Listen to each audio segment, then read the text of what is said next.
My mom got me in there when I was 12, thank God to her, because if she didn't, I probably wouldn't be here or I'd be in prison. And as time went on, I started to realize I have to do the work to heal myself. Like, I have people who wanted to help me and be there, but even if you have family and friends and people who care about you, you're the one who has to walk the path. Are you going through life blind? This is Eyes Wide Open with Nick Thompson. On this podcast, we share knowledge and stories that build human connection while elevating stigmatized societal issues such as mental health, holistic wellness, culture, free speech, and more. All to ensure we show up in the world with our eyes wide open. Hello, everyone. Welcome to Eyes Wide Open. I'm your host, Nick Thompson. Now, before we meet today's guests, if you enjoyed this show, please like, share, review the podcast, or if you're listening on YouTube, like and leave a comment. I personally respond to all of those comments, and I'm grateful that you're here. Now, our guest today is Lawrence C. Harris. Lawrence is a youth empowerment speaker, author, workshop facilitator, coach, and mental health advocate. Drawing from his own experiences, he dedicates his time and work to helping teens and youths believe in themselves, think better about their futures, take responsibility to make better choices that align with the life that they want to live. Lawrence, welcome. How are you doing Thank today? you. I'm doing incredible.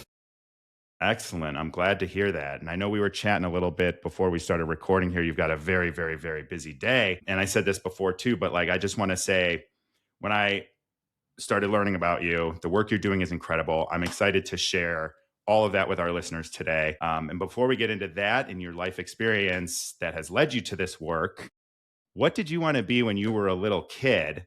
And how did that change and transition to where you are now? There was a lot of things. The first one, from the age of 4 years old until 13, I wanted to be a paleontologist. I was obsessed with Dinosaur Train. Like that, I would watch Dinosaur Train every day. The only thing I wanted to be as a kid was a paleontologist. You know, But you're the then, second person that has come on this show that wanted to be a paleontologist. And I've been yeah, doing this for because 3 years. Dinosaur Train made it look like the most fun thing ever. But then as I got older, I started to realize that having to move every 6 months and spend 12 hours a day in a desert might not be the most fun thing in the world. Then I wanted to be an artist. I wanted to be a rock musician. I wanted to Yep. be a poet. I wanted to be a carpenter. And Carpenter. yeah, because I just thought it'd be really cool to build houses and chairs all day. Okay. And over time, I started to stumble onto things such as, making YouTube videos might be kind of fun. Writing books might be fun, and I fell in love with it. So there's always been, well, I guess paleontology, not so much, but everything after that, there's always been that sort of creative thread of writing, creating, putting yourself out there artistically, whether it be through building chairs or writing poems, which is pretty cool.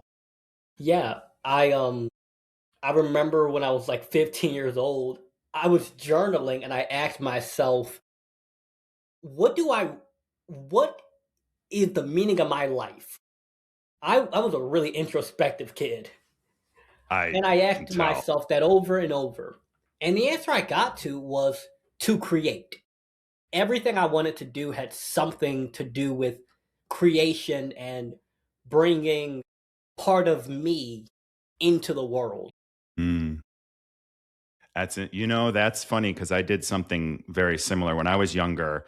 When I was really young, I wanted to be a WWE wrestler like Hulk Hogan, Macho Man. And I grew into this wanting to be a screenwriter, wanting to tell stories, wanting to be president, and wanting to do varying different things. But what I realized is that they were all about these ideas that I had, right? They were things I wanted to share with the world, but I never wanted to share myself. And they were always, it was always like a character or exploring an idea, or if I was president, it would be about bringing about change for other people. And before I knew how politics actually worked and all of these things. And so I think when you do that, and I did that, and I ended up in marketing, which is storytelling, but for somebody else, is what I've done. But I think what's interesting about you being able to do that at 15 years old is that you had the awareness to recognize that like all of these things are great, but like what's possible with you? Like, what do you need to fill your cup?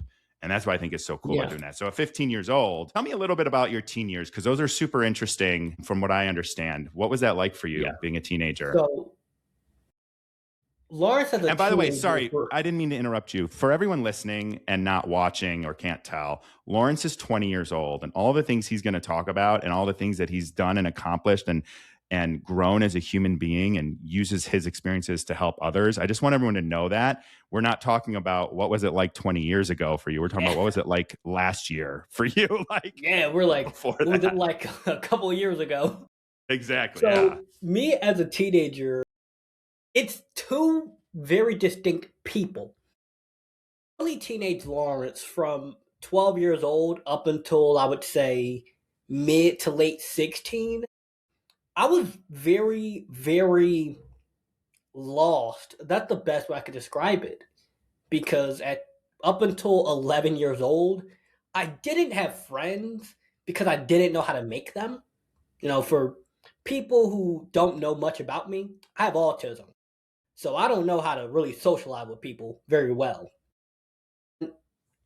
Then, when I was 12 years old, my dad started to become abusive to me and my younger siblings.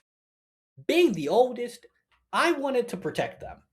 But being 12, there's not really much you can do. And the legal system wasn't working, the court system wasn't working, trying to just talk to him about, like, why are you doing this wasn't working. So I felt incredibly lost. And then at 13, he kicked me out of his house in front of a church. So not only did I feel lost and like, wow, my own parent doesn't love me, but then I went down this rabbit hole of God doesn't love me. And then the COVID pandemic hit.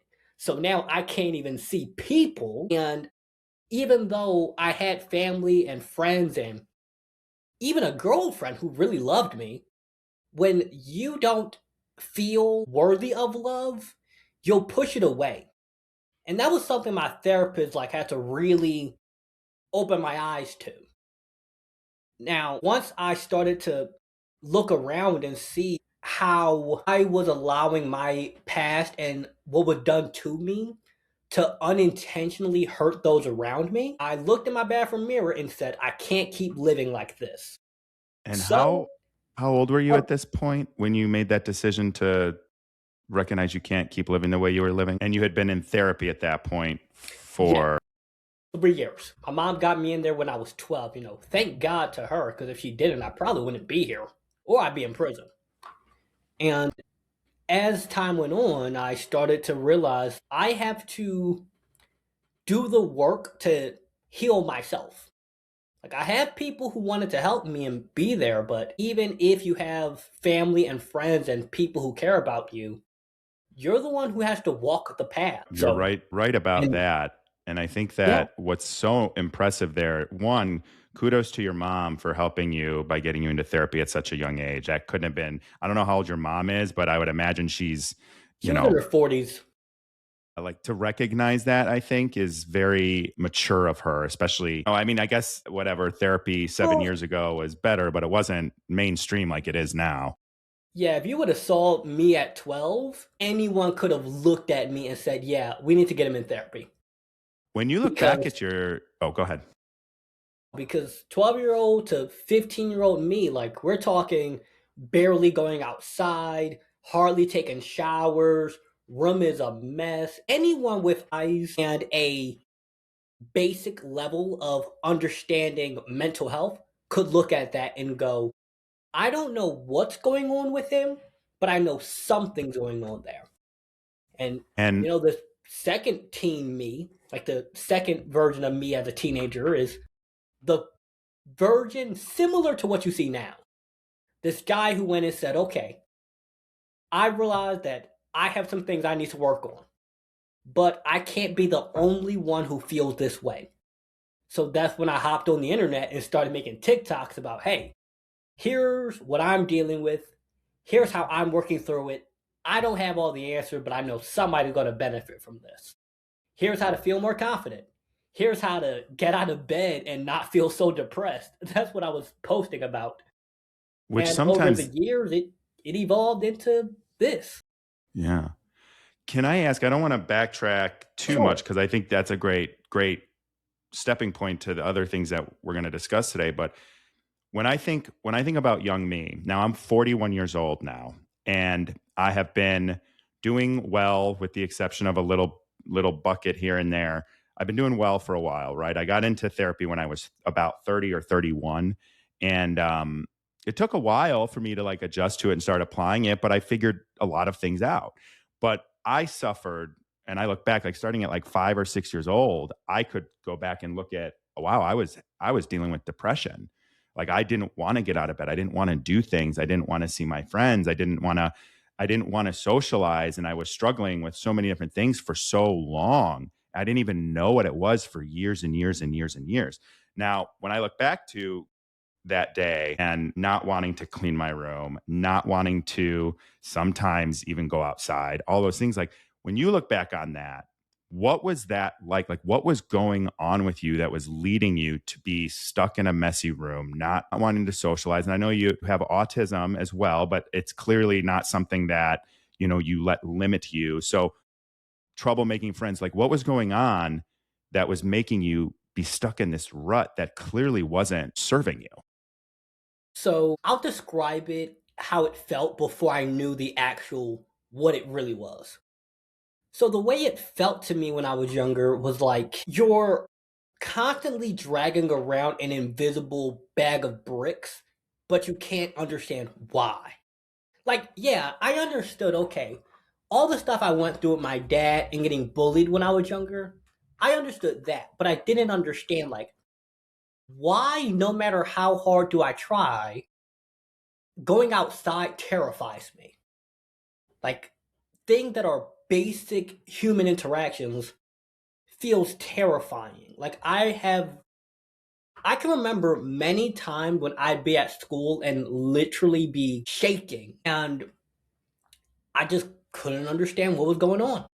It was like I would have good days. Like there would be days when I was doing great and everything was good. And then out of the blue, for no seeming reason, I spiral into thinking that everyone and everything is out to get me. Now, with time, I found out, through going to therapy and my therapist explaining what it was, it's called complex post traumatic stress disorder. And one of the symptoms of it is flashbacks of the most horrifying moments of your life. So, and it's not just like, oh, you remember it. No, it's like You your relive it. body relives it and you process it mentally, physically, spiritually, everything. It's like you're back there. So, as I started to understand that, and I started to understand what was actually going on inside of my brain, I could find solutions like, okay, let me go research this. Not, go down a negative, what's wrong with me spiral, but no. What is actually going on here? And how do I reprogram the wet computer inside of my head to stop doing the thing I don't want it to do? Mhm. And that's what little by little helped me get better. I think that was so well said. And one of the things I've learned, and I like to say, is that life is full of peaks and valleys, and that's okay. It's okay to be in a valley sometimes, but you've got to set up a campsite, not buy property. Because if you buy the property and you let that start to define you and become your identity, which is the danger I've noticed people go down, like they've got a diagnosis, they've got an understanding of what's wrong with them, they assume that almost as like an identity, and in some cases an excuse to feel that way, to behave that way. And that's where I think it's so intelligent that you look at it and experience it with the help of your therapist the way that you did, because now you're able to turn something that was traumatizing, literally, and turn it into good things at the ripe old age of 15 years old. And now when you think about that version of yourself, and this is something that I had to do in I did a very special therapy on PTSD, and it was this one of the exercises I had to do was go back and talk to my younger self at a specific moment in time that I pinpointed as when things changed for me and my life experience as a little like 4-year-old, 5-year-old. So if you right now could go back and tell 12-year-old Lawrence something, one thing, what would that be? It would be, you are not what people tell you you are. If there is anything 12-year-old me needed to hear, it would have been that.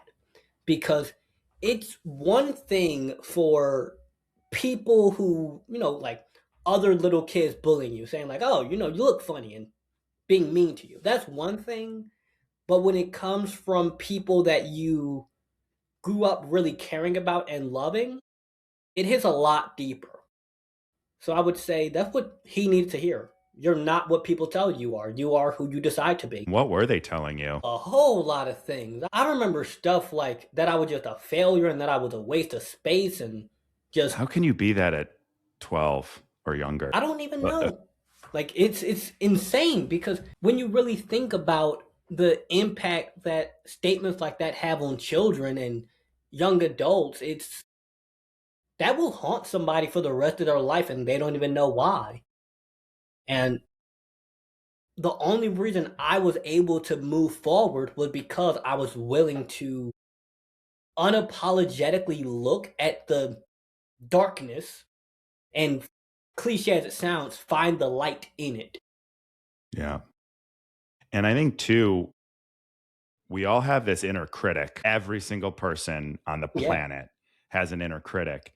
And whether it's bullying from strangers or kids at school that don't really know you, or coming from loved ones and people you care about, they're all fuel that fuels that inner critic who's already going to be the hardest person in the world on you. And now they've got like ammo, essentially. So I always think to myself, I have an inner critic that's a piece of shit, like a total bad critic, bad all the time, mean. And it makes me think I have imposter syndrome about things that I am literally an expert in. And so being able to sort of recognize and almost like reprogram how you view those things, how were you able, especially at, I'm sorry to keep bringing up, but like such a young age, able to like rewrite the story in your head about who Lawrence C. Harris is and who he's going to be when he shows up in the world? I brainwashed myself, quite literally. Good way to look at it. No, genuine. Like at the time, I didn't know it's what I was doing, but it's actually brainwashing yourself. I would journal every day for like 30 minutes about how do I feel and what's going on and what's going on inside of here. And I would write out like just the raw things. Like I feel really bad because this thing happened and that person said this. But do I want to be that? No, I don't want to be that. Okay, and then the next day. And it's like you kind of wear the inner critic down and you realize that it talks to you like it's some big, bad, scary lion. But in reality, your inner critic is a house cat that feeds on your fear. Mm-hmm. I need to And by write the that way, down. you should. And also, Your your inner inner critic critic is part of you, and you're in control of you. So tell them to shut the up when you need to. Yeah, But write that down. That's a was good one. beautiful. Yeah. Your inner critic is a house cat that feeds on your fear. Now, the other thing I did was through listening to music that like really got me in a good mood, I would like obsess myself with like this imaginary version of me who had the dream life I wanted. Like I'm Mm, in the car, I have the 6-pack abs, I'm flying across the country. Like I would dream delusionally big because as I you should. realized that I can't remember where I learned it, but your brain cannot tell the difference between something you vividly imagine and something that actually happened. Yeah. Yeah. So I would listen to like Lose Yourself by Eminem, just anything that got me in a good mood. Yeah. And over time it was like, okay, yeah, I feel really depressed, but let me go put on some music and jump around in my room. I won't feel so bad after I do that.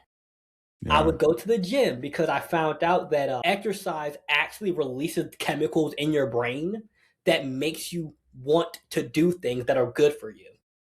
Then I started studying neuroscience, and that's when I was able to like put the that was a secret ingredient for me because your brain had this part called your anterior mid cingulate cortex.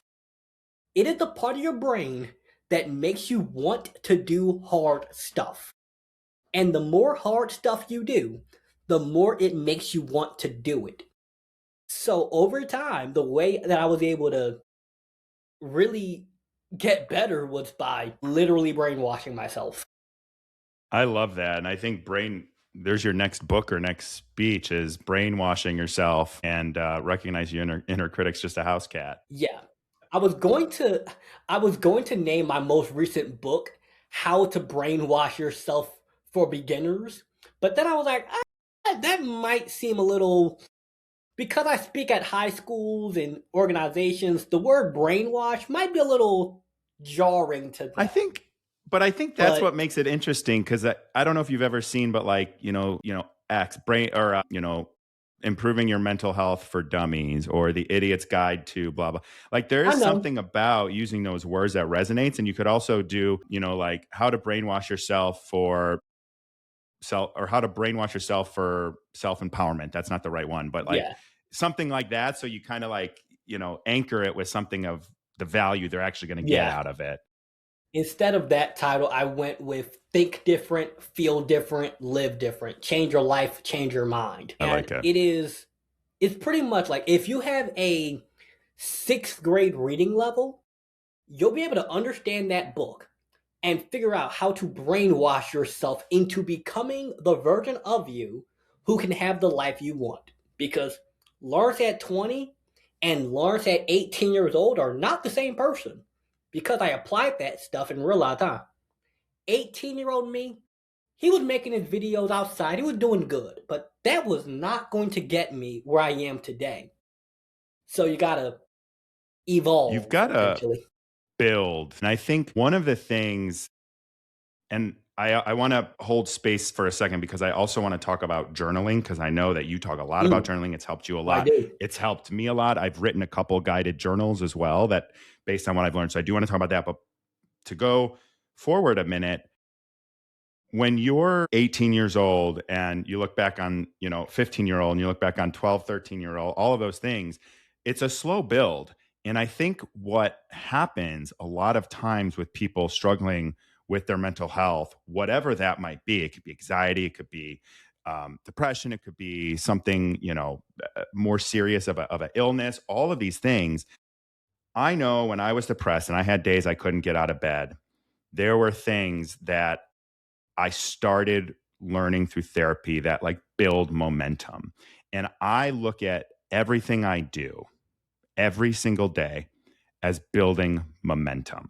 Because if you live in your bed and you're bed rotting or you're doom scrolling or you're watching too much Netflix and binging, 18 hours a day, which sometimes I think people need something like that, which is fine. But like you find yourself doing that. And I would find myself like, I can't talk to anyone today. I can't get out of bed. And I would just stay there. Now I have like these non negotiables for the moment I wake up, regardless of it being a weekday, regardless of it being a weekend, regardless of what the day before was. Maybe I don't wake up at the same time every day, but every single day I get up, I brush my teeth, I rub my dog's belly because he demands belly rubs in the morning as part of this morning routine. Then I make my bed. Those are non-negotiables. Brush my teeth, pet the dog, make the bed. Then the next piece of it, I go on a walk. I got a dog partially because I knew if I had a dog, I'd never be able to stay in bed all day.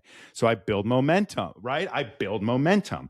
I've brushed Yeah, my teeth. I've pet the dog. I've made my bed. That use making the bed, brushing the teeth would feel like a giant step that was impossible. Now they're non negotiables. And then I build momentum. Then I take the dog on a walk, or on the rare occasions I don't have him because I was traveling or something and I'm back. I still go on the walk and I have a coffee and it's 30 minutes unless I'm in Chicago, sometimes it is too cold to do 30 minutes, but like 30 minutes is the goal, minimum 30 minutes. And then I come back and I've built so much momentum. And also, like coffee, the coffee to me is like a ritual. I've decided that's a ritual. It's not because I love coffee. It's not because I need it. I'm not addicted to it. If I don't have it or I don't have enough, I don't have any issues. But it's a ritual because I like coffee. So I like to pour coffee. I take it with me on my walk. So there's like these things. And then I come back and it's, what are 3 things that I'm grateful for? And I don't always write them down. I should sometimes, but I say them out loud at the very least. What are 3 things I'm grateful for? And then the key thing that I do is I say, why did these happen to me? Because I Mhm. deserve it. Right. And I think, Yeah. and I've written this in some of my guided journal stuff and the way I journal, a lot of it is getting out what you're talking about.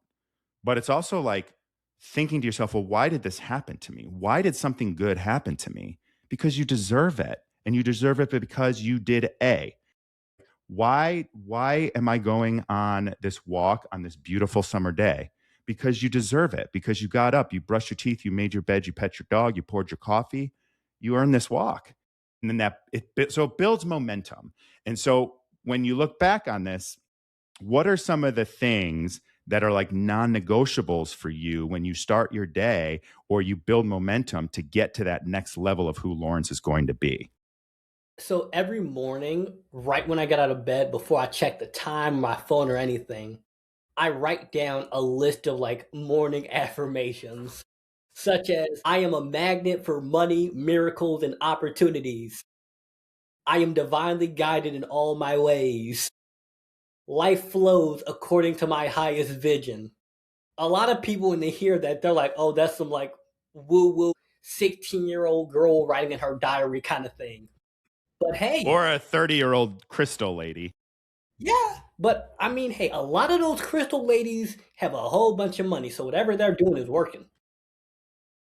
I don't, And I think it all works. yeah, I'm like, the option is either you can write positive things to yourself, or you can get out of bed and immediately worry about the world.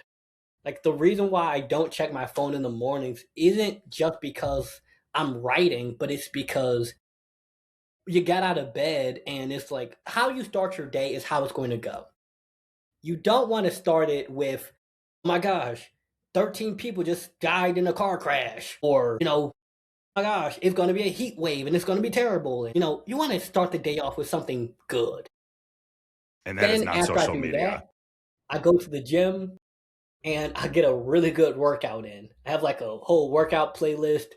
Sometimes I work out and I listen to like affirmations Hey, what's wrong with that? because just imagine you're at the gym and you see somebody bench pressing and they're straining and you think they're listening to like Skrillex or Slipknot or something aggressive, but no, Or I'm they're an, listening to I Am Loved. um, then you know after what that, I though? come around the Like, office. I send out a bunch of emails. I go on podcast. I mean, my life just has a nice flow to it. But that morning workout, that's non-negotiable. mm-hmm. I will go to extreme lengths to get a morning workout. Whenever I'm traveling to speak somewhere and it's like a small town and they don't have a Planet Fitness, or they don't have a gym, I will go run outside around the block in the dark, or I'll do push-ups in someone's living room, or I'll find some way because Mm-hmm. if I don't get that workout in the morning, I am like just groggy. Yeah.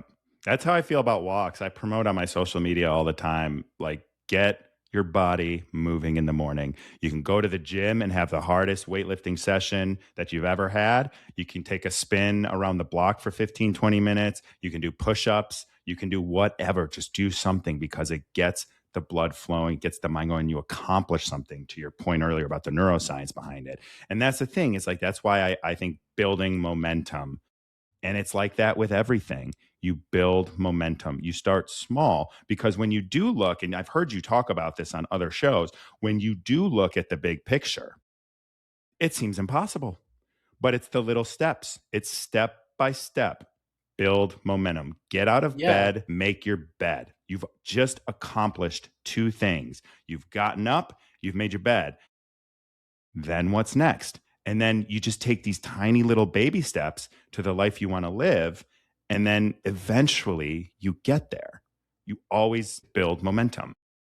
The word baby step just made me think about like babies. So most people don't know this, but the human body has over 37 trillion cells, which is a number so big that your brain can't really comprehend it. No, you're right. But all of that happened because of 2 cells. And then 2 turns to 4. 4 turns to 8. 8 turns to 16. And on and on and on and on. 8 doesn't turn to 16. It like doubles itself every time. Mm-hmm. And eventually you get to 37 trillion. So it all starts with like 1 step, 2 steps, and little by little. Or you could think about the snowball effect, where you have a little tiny snowball and it's just like rolling and nothing's happening. But then it gets to a critical point where it just swells. Mm-hmm. And that's what an avalanche is. It's a little bit of snow turning into a lot of snow. Or a Compound snowman. interest. That's how you build You a know- snowman. Or God, Yeah. compound interest, the worst Like if thing you we look have. up Warren Buffett's net worth by age, you can see it. Where for the majority of his life, he didn't have all that much. And then it swells. Not because all of a sudden, he made some multi-billion-dollar decision, but no, he made a series of very tiny decisions beginning at 13 years old that eventually the math starts adding up. So you might think, okay, there's this huge mountain in my life, like with mental health. Okay, you're not going to solve it in one day, but if you take a little hammer and a chisel and you just hit the mountain over and over and over and over, you'll create a tunnel. You're absolutely right. And I think with mental health, I remember I first did therapy very secretly when I was like 21 or 22 years old at the Park District. Maybe it wasn't the Park District. It was like a local facility. It cost me it was income based. I think I paid $5 a session. I thought 2-3 weeks of this, I'm good. I'm going to be rolling. Nope. I wasn't ready for it. This is a path that you're on for life. Yeah. Not just with therapy, but like it's a path that even without therapy, you're on this. Yeah. And that's what I wasn't ready at the time. So when I went back at 30 and I was like, okay, I'm like, I've learned, I'm ready to learn. I'm ready to put it into practice. I'm ready to do things. And it even took me a little while after starting in, like, it ain't what happens in the therapy session or in the office or on the Zoom call. It's what you do with that, those learnings, those skills after you leave. And that's where I think people can find themselves. And we're a slow attention span. We want a quick fix. We want a pill. We want a drink. We want a supplement. We want something that will just fix the problem. And that's just kind of how we're wired and trained as humans, especially I think here in America. And to have to do that heavy lifting and that hard work of just ding, ding, ding, ding, and eventually you get a tunnel, eventually a big piece breaks off, right? That's what's so hard for people. And that's why I think some of the stuff that you've talked about and some of the work that you're doing is about like not boiling the ocean. You're slowly heating the water of yourself, right? Yes. And so what I want to ask you is, what message do you take as sort of an opener when you're talking or working with youth or starting a speech? Like, how do you get trust and buy-in with your audience of young people who are they're going to be skeptical, and especially if they're struggling and don't know anything but struggling, you don't want to come off like a guru who's a magic fix. And so what's your opener? How do you get people to trust you and buy in that your ways of thinking, your experience can help them? Well, I go straight into my story. Not like, hey, here's the picture perfect polished version. No, I walk them through the deep, dark part. Like I show, hey, here's me. This is what happened. I actually, if I have a projector there, I show them a picture of me at 13 where I looked like how I felt. Like my face was puffy, acne breaking out. It was just a mess. And then I'm like, okay, so you see that? That used to be me. And then here's me now. I'm going to show you how to do this.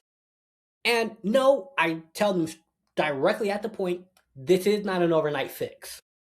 This won't be a magic fix, but it works. And I know it works because I've done it for myself. And if someone wanted to see it, I can show them 25 people who have done exactly what I said, and it worked. Across age, across race, across religion, across background, across all type of things. No, it isn't a perfect fix, but when it comes to getting buy-in from people, they don't want to know who you are now. I want to know what you've been through that qualifies you. Because many people, especially when it comes to speakers at high schools on the subject of mental health, they might have a degree in the subject, which I'll admit, I don't have a degree in it, but I got lived experience. And people in that crowd care a whole lot more about your lived experience than they do about the fact you went to Yale. Yeah, I totally agree.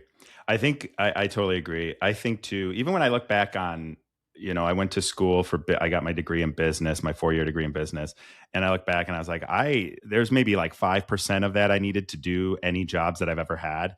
And I've been a marketing executive in software companies for 8 years now. And I look back and I was like, I learned all of this stuff by doing it, by staying consistent and like, fighting my inner critic and telling myself, yes, I can, or even telling myself, no, I can't, doing it any ways and realizing, oh yeah, I guess I can, so that lived experience, it gives you your own different expertise that you're never going to get from some degree, whether that's like, a counselor, a psychiatrist, a psychologist, or neuroscientist, maybe neuroscientist a little bit, but I mean, it's that. you understand like the actual brain wires.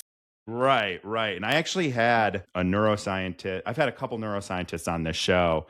And one of the things that I think is so cool is like how resilient the brain is. It's called neuroplasticity. And the brain, you can actually like retrain it over Yeah. and over and over again, which kind of goes back to like your brainwashing yourself technique.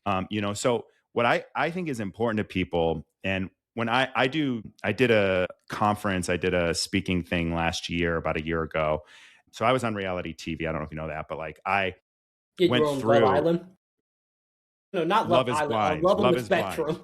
No, Love is Blind. What? Close. Love I is knew it was something. Love something. And it's on Netflix. Yeah.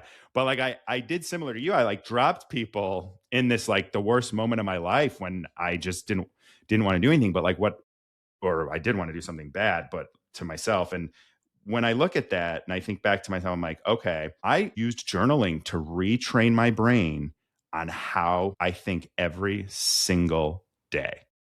And I do these things all the time because I'm constantly trying, because your brain, you can train it to think positively. You can train it to believe in yourself, but it's always ready to relearn the bad stuff. So you've got to keep, again, the momentum, you got to keep like moving forward. And what I think can be hard, especially for people who are kind of in this, I don't know. Like I used to call it the cycle of suck, where it's just like you're just in it, in it, in it.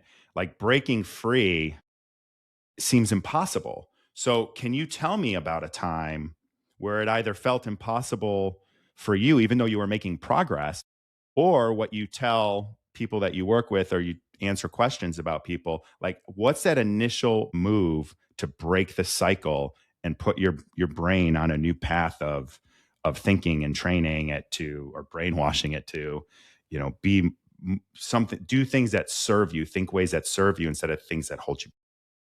Well, there's a few ways that I explain to people, but the first core thing they need to understand is everything your brain does, even the stuff that's not good for you, is because to your brain, it either feels good in the moment or it removes some kind of pain.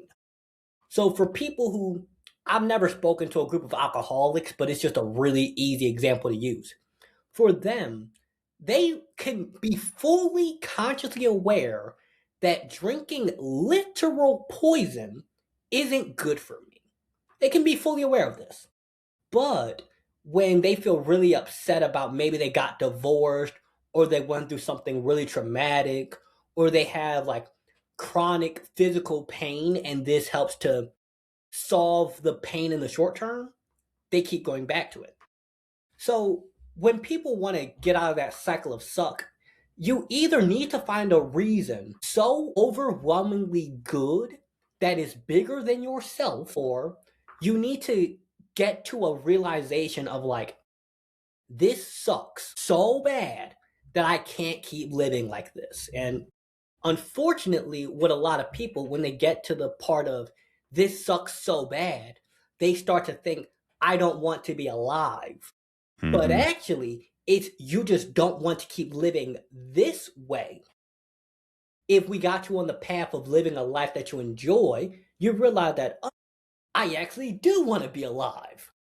So, the way people can do this is, for most people, it's going to be family, such as if you have a kid, I'm going to get better for my child.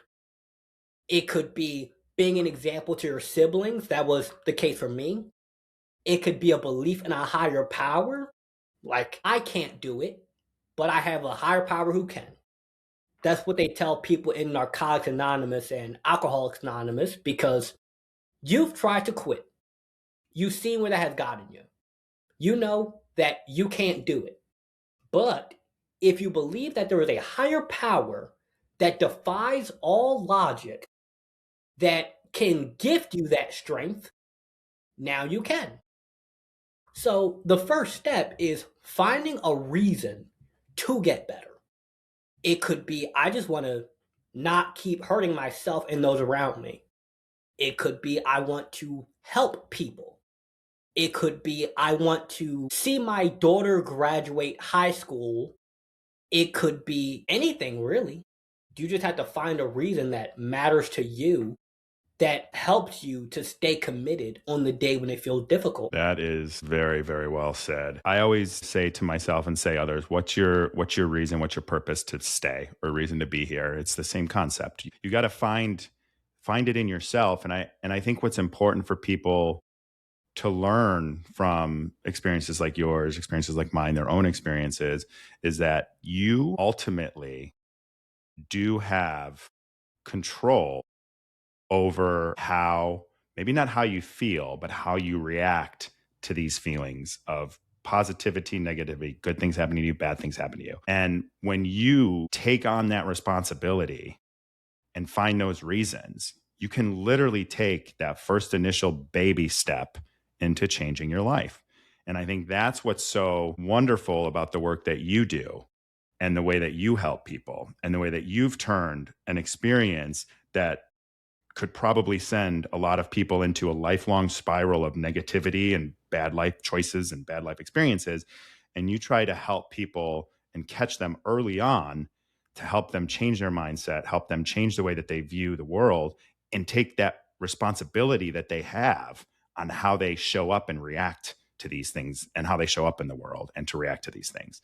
So again, it's wonderful what you're doing. And I think now more than ever, like, young people need someone like you that's relatable and not, necessarily credentialed and no experience or different experience, right? Like, I don't think someone who's 40 who maybe experienced these feelings, when I was young, it's very different than when you experienced them at the same age. The world is different.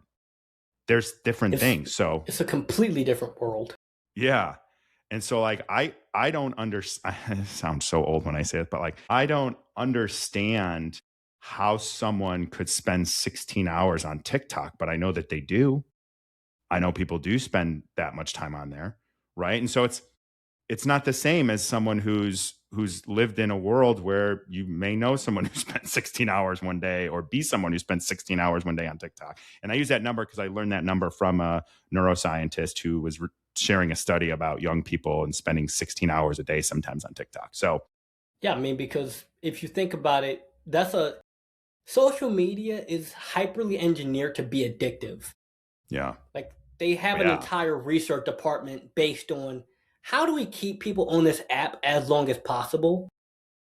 For example, dating apps and social media all use a thumb swipe motion because swiping your thumb creates dopamine in your brain. And it is the easiest of your digits to move. So you're getting a reward chemical using the easiest method possible, back to back, over and over, constantly. So when you tell someone, hey, read a book for 15 minutes, I don't want to do that. Hey, go spend 5 hours doom scrolling TikTok. Absolutely. 5 hours doom scrolling on TikTok feels like 30 minutes. But I know. 15 minutes of reading a book feels like an hour. We could do a whole nother podcast on that. You're right. I think it's horrible. I think a lot of people don't necessarily, and they're getting smarter, but I don't think a lot of people realize that they're like neurological pathways are being hijacked by social media, and to keep them addicted, and then to sell them stuff, and then to keep them on this app so that they consume more content, buy more products, then the companies spend more on ads. It's a whole like hijacking of our dopamine, our reward systems, our neurological pathways.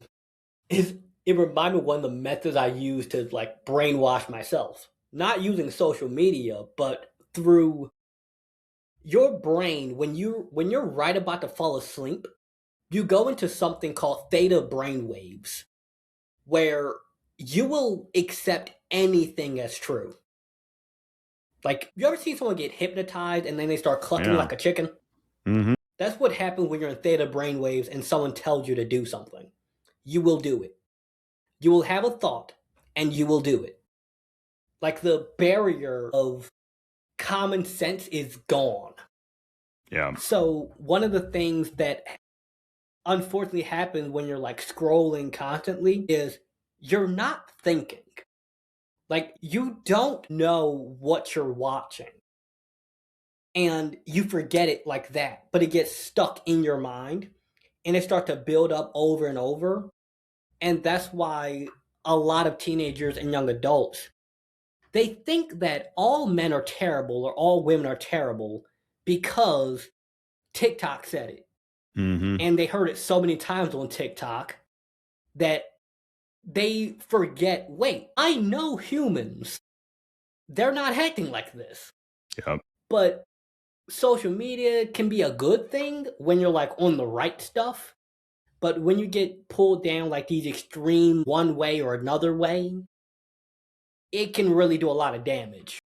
And then, by the way, you see it, and then the algorithm just starts feeding you more of the same content. It works like that's why propaganda works the way that it works. You hear it, you see it enough times, you start to believe it because your eyes and your brain want to believe what you see and hear. And that's just that's how we work. That's how belief systems actually form. Exactly. If I tell you anything long enough, you'll start to believe it if it makes a little bit of sense. Yeah. Yes, exactly. Because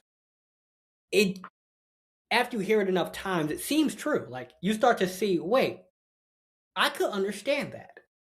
Which is why I encourage people not to just journal for your own well-being and your own stress, but journaling helps you to think for yourself. You learn how to think, how to hear something, see something, and process it, not based on your immediate reaction or your immediate biases, but you process it based on, do I actually agree with this? Do I actually want to do this?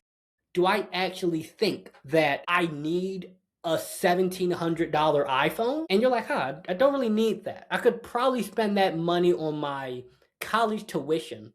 I could probably spend that money on my entire month of rent. And you start making smarter decisions. But as quote-unquote conspiracy theory as this might sound, the reason why you're constantly getting all these things shoved in your face with advertisements and music and television is because it's profitable. People who think for themselves don't buy as much stuff. And companies don't like that. So they pay millions of dollars per second for a Super Bowl ad. If you want a Super Bowl ad, you're paying millions of dollars for a second of screen time. Because they know if I can shove Coca-Cola in your face enough times, you're going to buy it. Yeah. And we've talked about that with guests, varying guests on the show. Like every single thing you consume is in front of you for a reason. And if you lose the ability to think for yourself, you will become a actor in the story they're trying to tell. And I do marketing. Like I know my goal as a marketer is to bring my potential customer into my story and make it about them. And that's what happens when you listen to the news, when you listen to a podcast, when you listen to TikTok, when you're scrolling and then you're in an algorithm. And that's how we're always like surrounded by these negative things or surrounded by these messages of A, B, or C because they're trying to get you to buy something. And I always say to everyone in my life, if you have a thought about something or about someone, right? And you feel a certain way about someone, especially when you don't know them, take a minute and think to myself, why do I feel this way? Who benefits from me feeling this way? What do I actually think about this scenario? So I use myself. I get a lot of hate on the internet, and I didn't really care most of the time because I don't care what people think about me. That's something that I've learned to do. Like I'm me, I try to do the right thing. And if you don't like me, that's fine. I'm not for everybody. And so, I think to myself, I'm like, okay, why does this person, and I would send these responses to them in DMs. I'd be like, why do you feel this way about me when we haven't even, and so if we can teach people, and I think you're right about journaling, it's like the best way to do that. We can teach people, or people can teach themselves how to critically think and view things. You can really change the way that you are experiencing the world and then the way you show up in the world to be more authentic and have your own thoughts. And you don't have to have thoughts that agree with anybody. Like you're allowed to have your own thoughts. Just don't hurt anybody. So yeah, and something you mentioned there too is how everyone, not even just with marketing, but I used to do door-to-door sales. So one of the things they taught us is the reason people buy things is it's either fear of something, greed, opportunity, or scarcity. So great example. Once you hear this, you will never be able to unhear it. You ever been on TikTok and someone's talking about a thing and then they say, well, if the yellow card is still there, they're having a flash sale, so buy it before it runs out? That is fear of loss, greed of getting something that you don't even need, and scarcity of if the yellow card is still there. If I know it's still there. If they're having a flash sale. No, they're not. Get it before it runs out. It's never going to run out. But because you don't know that and you're not thinking about that in the moment, you jump on it. Or the way numbers are presented, or the thing that people do or don't publicize. For example, if I use this example a lot of time when I'm giving speeches about the subject of teen mental health, because a lot of people, they're like, well, I don't hear about this. I don't see this being talked about on the news. Yeah, because if they talked about it, they'd have to admit the part they play. If an iPhone, imagine every 16 minutes, an iPhone exploded. Just at pure random, an iPhone explodes every 16 minutes. There would be pitchforks, there would be riots, there would be bans, Apple would get shut down if an iPhone exploded every 16 minutes. Now, every 16 minutes in America, someone commits suicide. No one talks about this. Every 43 seconds in the world, someone does. Nobody, I don't hear the news talking about this. But when those iPhones exploded with Samsung, and you remember a couple of years ago, those hoverboards? Mm-hmm. Yeah. When those caught fire, there was riots and bans, and parents were not buying them. But when people are taking their own life, the news doesn't talk about this. Because if they did, they would have to admit that the reason why they don't talk about it is because they get paid to publicize things that make you think the world is a lot worse than it actually is, which again is why journaling, not just for teens and young adults, but anybody, if you sit down and you just write out, how do I feel? Why? What's going on? And you get to know yourself, you, like you said earlier, you go from being an actor in someone else's movie to being the director of your own and deciding what character do I want to play. And unfortunately, when you decide to be your own character, that means that there's going to be a lot of people, a lot of places, a lot of old habits, a lot of ways of thinking that you're going to have to question and go against. And a lot of people, like you mentioned, they will not like you because they've been taught to not like you. But when you ask them, well, why don't you like me? Because someone else said this about you. Because of how you look, the way you talk, the way you dress. But you don't even know me. All you know is the idea that someone else has given you about people who do or don't do a certain thing. But you don't even know me. You only know your idea of me. And when you start journaling and getting to know yourself, you're also getting to know, what biases do I have? Why did that person, like, why did the thing that person did make me feel upset? Not just what their action was, but the real underlying reason.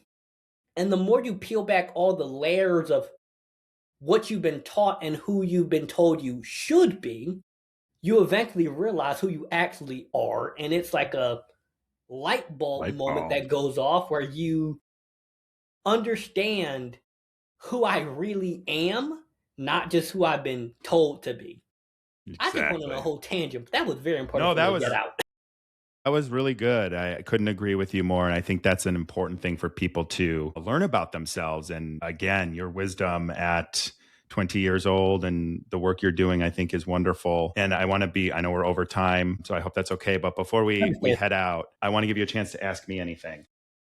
One of the things I want to know is, like, when it came to being on reality TV, what is something that you wish more people knew?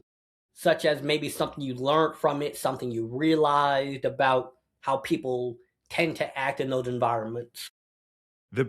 So I have a lot. What I think was the biggest thing for me to realize coming out of it was the whole parasocial relationship thing, which we just talked about. I am like unapologetically myself. Like, I act with integrity. I believe I'm doing the right thing, and it makes me fierce, right? I'm also very direct because of it. And I think that I would say I've said this before, like, my relationship on the show was not 100% accurately portrayed. I didn't think I got, a bad edit or anything like that, but I don't think that, like, the whole person was represented. I think there was just this tiny little piece of a relationship shown on TV. I could not believe to the two sides. I couldn't believe the parasocial relationships that people who saw an hour and 14 minutes of me over the course of 10 episodes, like, how much they thought they knew me. And how, like, I'm an activist. I've been an activist. I work on political campaigns. I work in my neighborhood, all of these things. When I would talk about that stuff, I'd get people telling me to stay in my lane. Stay in your lane, reality star. No one cares what you I'm like, these are the things I talk about in my life. These are the things I do in my life. These are the things I believe in. And I'm always very clear when I believe in something or when I'm talking about it objectively. And so, like, the parasocial relationships, or people that would read a headline that was totally out of context, or a lie in some cases, and then, would believe that to what we were just talking about. I was blown away. Now, I would say it bothered me 5% of the time, because 95% of the time I'm like, that's not true. I don't care what you think of me. But the other side of things was just how serious people were, how invested people were, how much they thought they knew me just because they saw me on TV and follow me on social media. Then the other side was like cast members, not just of my show, but of all the shows. I've met so many of them that I was so shocked by how many of them didn't really like, they either became a character or the character in the way they were portrayed, and didn't really, and almost like lost a sense of self Yep. because of it. And then they became this character, or they were, got a bad edit or whatever, and then their whole life was ruined because of this character that doesn't represent them at all. And I look at those things, and that's, to me, I'm like, wow, this is just a whole lot of people all around that don't know themselves and that don't have that conviction about, this is who I am, this is what I stand for, no matter what else happens around me, no matter what people think of me. And I feel like when I look back on my experience, I've said this before, but not to you. I look back and I'm like, wow, I stayed true to myself and kept my integrity the entire time. I had opportunities to make a lot of money by doing something or promoting something that I didn't believe in, and I said no. I had, a lot of negative publicity at times. And instead of going scorched earth and outing other people for horrible things they said or did, or even publicly outing regular people who are saying bullshit on the internet, I didn't do any of that. I just kept focusing on being myself, making sure that I was okay. And there were times when I wasn't. And I just couldn't believe the confusion and the lack of conviction and the lack of understanding that people that watch these shows, consume these shows, and people that lived them, they didn't have that about themselves. They didn't know who they were, or they were pretending to be someone because they wanted to get farther, get more followers, have more influence, whatever that is. So I just look at that, and I remember for the first like year and a half of the whole thing, I started feeling like I wasn't seeing my friends as much. And I was thinking, I was like, man, I'm not part of this. Like, I don't want to be part of this. I got to do some really cool things because of it. I'm not going to lie, like things that would never happen. I'm very grateful for those. But I also, at times, I was like, I don't want to, hang out with all of these people on these shows and then be like, people would be rude to people that wanted pictures and stuff. Like, I'm not like that. I'll take a picture or talk to anyone who stops me at any time. Like, that's part of what you do as a good human. And so, yeah, so long story summed up after I told it, I couldn't believe people's parasocial relationships with me and with others without knowing me. And then I couldn't believe how other people on shows, and not everyone, but a lot of people, they don't know who they are. And when you pair those things together, you got a bunch of people that don't know who they are. And they're showing up in the world as something they aren't, or as somebody that they aren't. And I was so happy when I kind of made the decision then I'm going to go back. I went back to reality, which was my friends, the things I want to do. And yeah, I've had to sacrifice money. I've had to sacrifice opportunities. I've had to sacrifice, people don't want to persona non grata because I speak out about labor treatment and stuff like that and mental health with reality TV. So I'm fine with that because at the end of the day, I know who I am. I stay true to myself the entire time to this day. And I looked around and I was like, there's a lot of people here that don't even have that understanding of themselves. So that was kind of like my biggest thing. And it would just pop up while filming. People would say stuff and I'm like, do you really think that? Like, do you know you're on a microphone right now? Like, do you know you're being filmed? And even if you do think that, I don't think that's something you should be saying out loud. Like, you should probably talk to someone about that. Things like that. So I don't know. That's kind of my takeaway. It's a long answer, but does that make sense? Yeah, it does. And everyone hearing that, take it as a sign, get to know yourself so that you don't become a character. In somebody else's story. Not just in someone else's story, but becoming a character in your own story. You don't even know who you're trying to be. Like, people on those shows, because I've seen them and I can tell that they're faking it for the camera. Mm-hmm.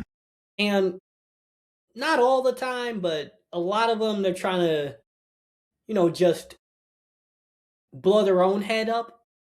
Not just because of like the potential fame and opportunities, but just to go on that show in the first place. Most of the people already are craving validation. Yeah. Especially as the shows go on more and more and people realize there's fame to be had. Yeah, like think of something like Love Island. That's the perfect example. Mm-hmm. Anyone going on that, you're craving something. Or And it's Real not love. Housewives of Atlanta. You're God. craving that validation. You need it. And it's the same way that people can be like addicted to a substance. They Yep. need it. Like Yep. they will do anything for it. And if you don't know who you are, you're chasing looking cool to someone else, but you've seen those people who they get all the fame, the money, the status, and one person says one bad thing and it just destroys them. It's a house of cards. Like Yeah. I thought I was the man, and someone left a hate comment. I'm not the man anymore.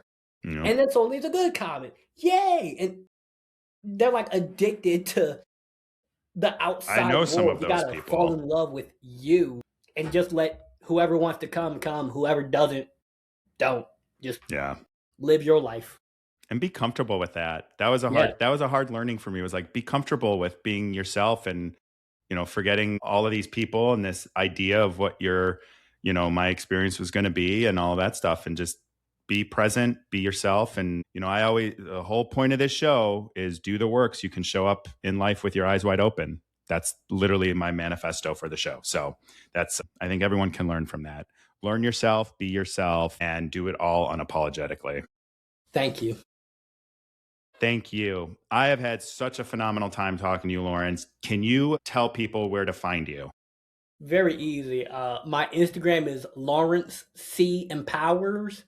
That's also my YouTube and TikTok. If anyone's looking to get in contact with me either for speaking events or podcast bookings, you can contact me at lawrence@lawrencecharris.com. That is my email. Excellent. And all of the links to your website, your social, and I'll even put your email down in the show notes so people just got one click and they can get in touch with you. So thanks again. I appreciate your work. You are a phenomenal person. I'm proud of you for whatever that's worth. And I can't wait to keep following you and see what you do. Thank you. I appreciate it. Thank you for joining us on this week's episode of Eyes Wide Open. If you enjoy the show, the best way to support us is by sharing or dropping a review. For more information and content, check out engagewithnick.com or find me on Instagram at nthompson513. Don't go through life blind. Do the work so you can show up in the world with your eyes wide open.